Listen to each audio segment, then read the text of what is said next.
Assalamualaikum warahmatullahi wabarakatuh. Kami dari kelompok 1 akan mempresentasikan hasil kerja kelompok kami tentang Good Corporate Governance atau GCG. Saya, Ria Fitriatus Soliha, akan mempresentasikan slide yang pertama, yakni tentang Good Corporate Governance atau GCG. Good Corporate Governance atau GCG. Komite Cadbury Report menyatakan GCG adalah prinsip yang mengarahkan dan mengendalikan perusahaan agar mencapai keseimbangan antara kekuatan serta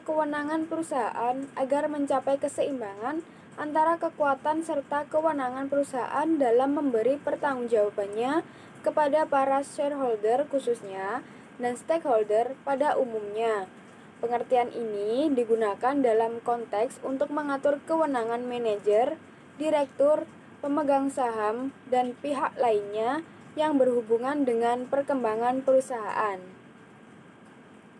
Lalu, Good Corporate Governance atau GCG, menurut Center for European Policy Studies atau CEPS, GCG adalah keseluruhan sistem yang dibentuk untuk kekuatan para stakeholder secara individual, proses sebagai mekanisme dari hak-hak tersebut. Sedangkan dalam Indonesia, GCG berarti konsep tata kelola organisasi dan masih diperlukan pengkajian untuk mencari istilah dalam bahasa Indonesia yang benar. Selanjutnya ada manfaat penerapan GCG pada perusahaan.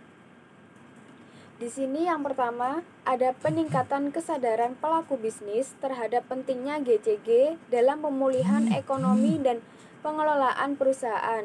Yang kedua, dapat dijadikan alat untuk memetakan masalah-masalah strategis yang terjadinya sekaligus sebagai dasar pembuatan kebijakan yang diperlukan. Lalu yang ketiga ada mengetahui kondisi GCG dari perusahaan sebagai data dalam rangka sosialisasi GCG oleh pihak terkait. Lalu yang keempat ada menjadi indeks dan rating sebagai suatu indikator atau standar mutu yang ingin dicapai perusahaan dalam bentuk pengukuran dari masyarakat terhadap GCG. Yang kelima, mendorong partisipasi masyarakat pengembangan GCG. Yang keenam, memberi inisiatif bagi perguruan tinggi untuk memasukkan materi GCG sebagai salah satu bagian silabus. Lalu yang ketujuh, ada mendorong respon positif dari kalangan bisnis internasional terhadap informasi kondisi praktik GCG di Indonesia. Lalu yang terakhir, yang kedelapan, menciptakan komitmen dan tanggung jawab bersama serta mendorong seluruh anggota organisasi perusahaan untuk menerapkan GCG. Assalamualaikum warahmatullahi wabarakatuh. Perkenalkan, nama saya Syafidali Agustin, NIM 171600021. Di sini saya akan melanjutkan penjelasan dari rekan saya untuk pengukuran indeks dan peringkat Good Corporate Governance. Yang pertama, model pengukuran harus dirancang secara khusus antara satu organisasi dengan lainnya, satu industri dengan lainnya. Yang kedua, pengukuran indeks dan peringkat Good Corporate Governance harus mampu memotret pelaksanaan Good Corporate Governance suatu perusahaan dengan dua dimensi. Yang ketiga, peningkatan kompetensi internal yang tidak hanya mengandalkan dewan pakar untuk menilai, namun tetap manajemen internal menjadi garda terdepan dalam pengukuran indeks dan peringkat Good Corporate Governance dan memiliki analisis yang tajam dalam pelaksanaan praktik Good Corporate Governance dalam setiap dimensi. Yang keempat, perlunya kriteria wajib yang harus dipenuhi suatu lembaga untuk melakukan pengukuran indeks dan peringkat, agar informasi yang dipublikasikan tidak menyesatkan yang akan berdampak besar pada industri. Untuk selanjutnya, arti penting Good Corporate Governance, yakni ada 4. Yang pertama, meningkatkan kinerja perusahaan melalui terciptanya proses pengambilan keputusan yang baik, efisien, serta meningkatkan pelayanan kepada stakeholder. Yang kedua, meningkatkan corporate value dengan meningkatkan kinerja laporan keuangan dan mengurangi resiko. Yang ketiga, meningkatkan kepercayaan investor karena investor cenderung menghindari perusahaan yang butuh dalam tata kelola perusahaan dan Good Corporate Governance merupakan kriteria kualitatif tertentu. Yang keempat, adanya peningkatan shareholder value dan dividen yang menimbulkan kepuasan investor. Untuk selanjutnya, peran Bank Indonesia dalam penerapan Good Corporate Governance. Yang pertama, peran pengaturan, yakni sistem perbankan nasional membutuhkan pengaturan yang tegas untuk mendorong penerapan Good Corporate Governance di kalangan perbankan agar bank-bank di Indonesia memiliki acuan dalam mengelola perusahaannya sesuai dengan prinsip Good Corporate Governance. Yang kedua, peran supervisi, yaitu faktor compliance. Sistem perbankan nasional membutuhkan pengaturan yang tegas untuk mendorong penerapan Good Corporate Governance di kalangan perbankan agar bank-bank di Indonesia memiliki acuan dalam mengelola perusahaannya sesuai dengan prinsip Good Corporate Governance. Yang kedua, peran supervisi, yaitu faktor compliance supervisor sangat penting dalam mengawasi penerapan Good Corporate Governance di industri perbankan nasional agar laku bisnis tidak kucing-kucingan dengan peraturan Good Corporate Governance. Oleh karena itu, perlu sistem monitoring dan pengawasan perbankan nasional untuk menjamin terlaksananya Good Corporate Governance menjadi sebuah kewajiban. Yang ketiga, ada peran koordinasi, yaitu penerapan Good Corporate Governance membutuhkan solusi yang holistik di mana banyak pihak yang terlibat sehingga Bank Indonesia perlu melakukan koordinasi dalam mendefinisikan informasi yang diperlukan dan merumuskan kebijakan yang dikeluarkan.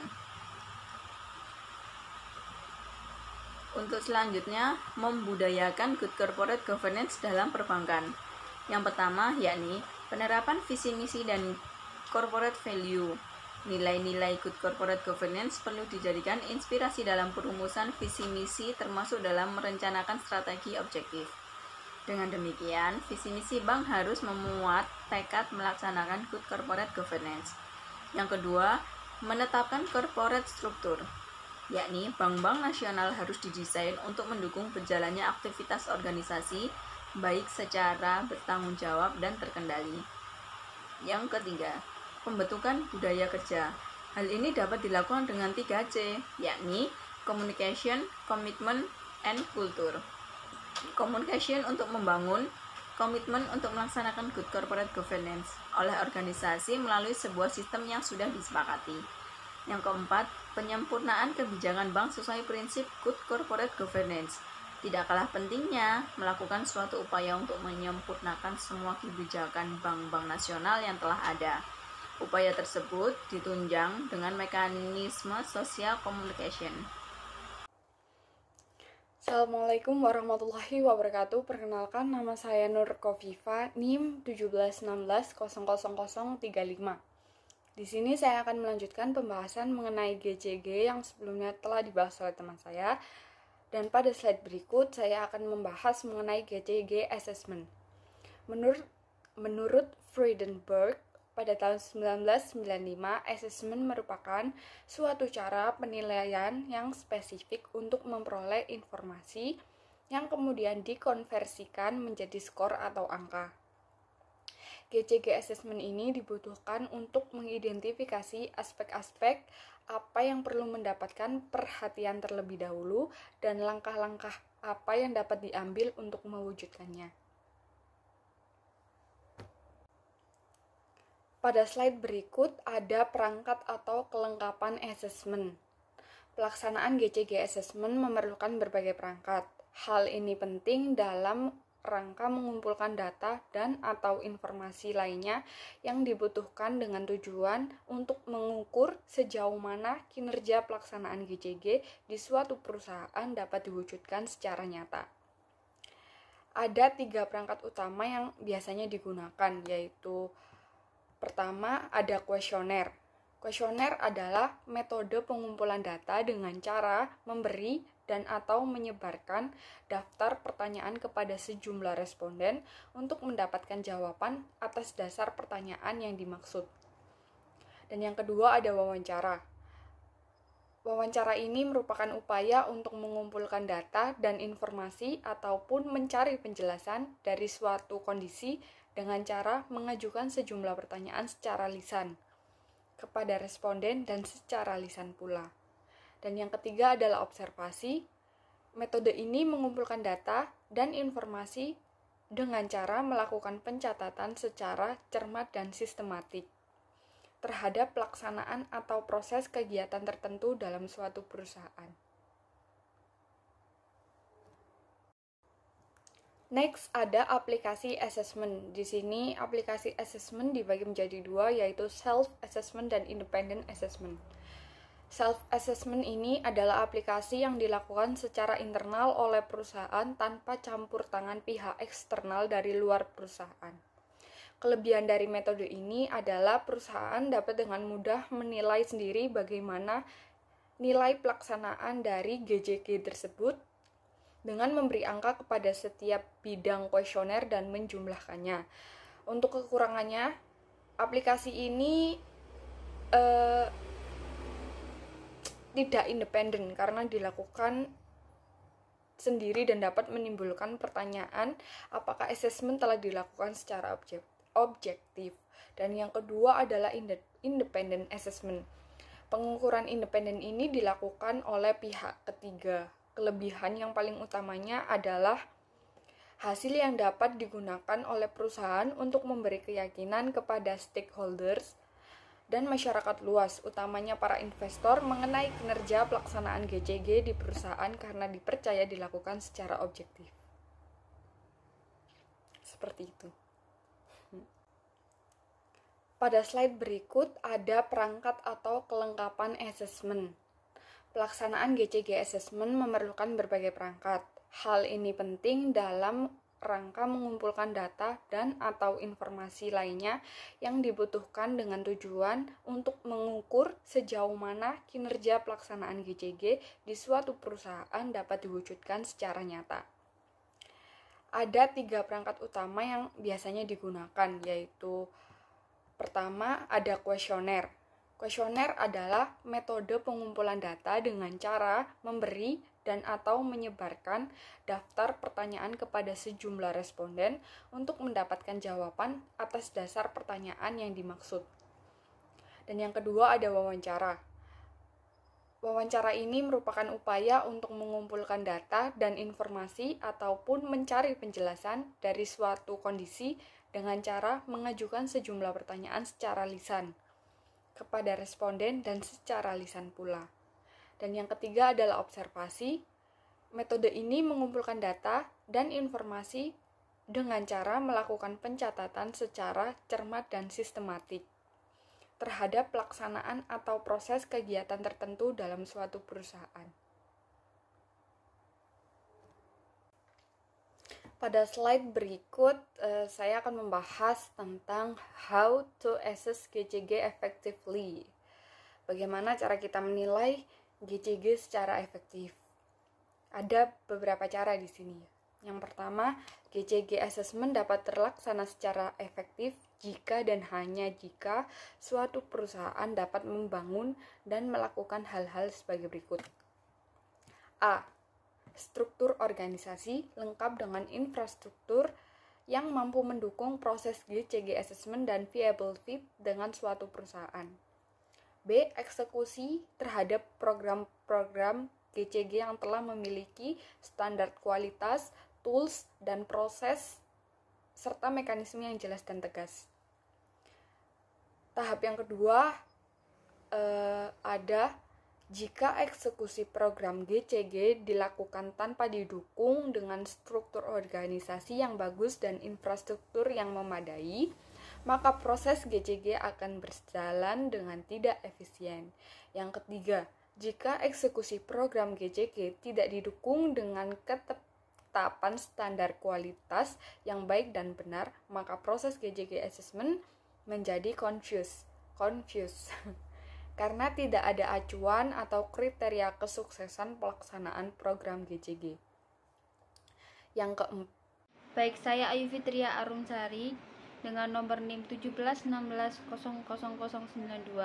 akan melanjutkan presentasi sebelumnya, yaitu how to access GCG effectively, yang keempat dan yang kelima. Yang keempat, jika eksekusi program GCG tidak didukung dengan tools assessment yang terpercaya sesuai dengan regulasi dan best practice, maka proses GCG assessment dilakukan dengan awak yang salah dan melangkah dengan cara yang tidak benar, karena hasil pengukuran tidak pernah berhasil menunjukkan data-data dan fakta-fakta yang sebenarnya terjadi di lapangan. Yang kelima, Jika eksekusi program GCG tidak diikuti dengan proses dan mekanisme asesmen yang secara jelas dan tegas, maka proses GCG asesmen akan menjadi tidak benar. Tidak benar apa-apa karena segelanap elemen organisasi tidak tahu apa yang harus dilakukan secara jelas dan tegas. Selanjutnya, studi kasus dari materi ini yaitu di Bank Senturi. Bank Senturi sebelumnya dikenal dengan nama Bank Senturi Interface Corporation yang didirikan oleh Robert Tantular pada tahun 1989. Hal ini sejalan dengan kebijakan pemerintah yang tertuang dalam paket Oktober tahun 1988 yang memperoleh sebuah bank berdiri hanya dengan modal awal 10 miliar. Tanggal 25 Juni 1997, Bank JIC resmi melakukan penawaran umum atau IPO dan mengubah posisi menjadi bank publik. Kemudian, pada tahun 2003, Bank JIC didera masalah, yaitu adanya surat-surat berharga valuta asing sekitar 2 triliun yang tidak memiliki peringkat, berjangka panjang, berbunga rendah, dan sulit dijual. Bank Indonesia menyarankan merger untuk mengatasi masalah ini. Kemudian, pada tahun 2004, Bank JIC bersama Bank Danpax dan Bank Piko melakukan merger yang kemudian berganti nama menjadi Bank Senturi. Tetapi surat-surat berharga yang bermasalah itu masih ada di neraca bank yang sudah melakukan merger ini. Bank Indonesia sudah menginstruksikan untuk dijual, tapi tidak dilakukan oleh pemegang saham. Bank Indonesia mendeteksi surat-surat berharga falas di Bank Senturi sebesar 210 juta US dollar. Pada tahun 2008, sebanyak 56 juta US dollar surat-surat berharga falas jatuh tempo dan gagal dibayar. Posisi CAR Bank Senturi saat itu minus 3,53%. Selanjutnya, berdasarkan data Lembaga Pinjaman Simpanan atau LPS, pada Juli 2008, Bank Senturi sudah mengalami kesulitan likuiditas dan sejumlah nasabah besar pun menarik dana pihak ketiga atau DPK miliknya. Hal ini berkelanjut dengan seringnya bank ini melanggar ketentuan giro wajib minimum atau GWM yang harusnya dipenuhinya. Kondisi ini diperparah dengan keresahan dan tidak kepercayaan nasabahnya yang kemudian dengan tidak mudah menarik dana untuk menghindari kemungkinan buruk, yaitu kehilangan uangnya. Data LPS juga menyebutkan bahwa pada November sampai Desember 2008 terjadi penarikan DPK oleh nasabah sebesar 5,67 triliun. Padahal hasil audit akuntan publik Arianto Yusuf dan Mawar atas laporan keuangan Bank Senturi DPK yang pada saat itu sebesar 9.635 triliun. Artinya, Bank Senturi kehilangan lebih dari setengah DPK hanya dalam jangka waktu kurang lebih 1 bulan. Selanjutnya, perlu adanya antisipasi khusus dari Bapepam dan Bank Indonesia, terutama mengenai kepemilikan saham suatu bank, serta kaitan antara bank dengan satu grup usaha, karena dikhawatirkan dana yang dikumpulkan dari masyarakat hanya disalurkan kepada perusahaan dalam grupnya, bahkan tanpa memperhatikan aspek dari kelayakan usahanya, dan juga berpotensi terjadi markup, padahal pengelola keuangan harus terbebas dari berbagai konflik kepentingan. Permasalahan Bank Senturi muncul sejak akuisisi merger yang tidak dilakukan berdasarkan persyaratan dan undang-undang yang berlaku. Merger bahkan melanggar aturan perundang-undangan, syarat penipuan, dan tidak money laundering oleh pengurus bank sesuai Surat Edaran Bank Indonesia atau SEB bertanggal 9 Desember 2011 yang dalam penerapannya berupa sistem pengendalian fraud yang memiliki 4 pilar, yang antara lain yang pertama pencegahan, yang kedua deteksi, yang ketiga investigasi, pelaporan, dan sanksi, yang terakhir dan yang keempat pemantauan, evaluasi, dan tindak lanjut. Sekian presentasi dari kelompok kami. Wassalamualaikum warahmatullahi wabarakatuh.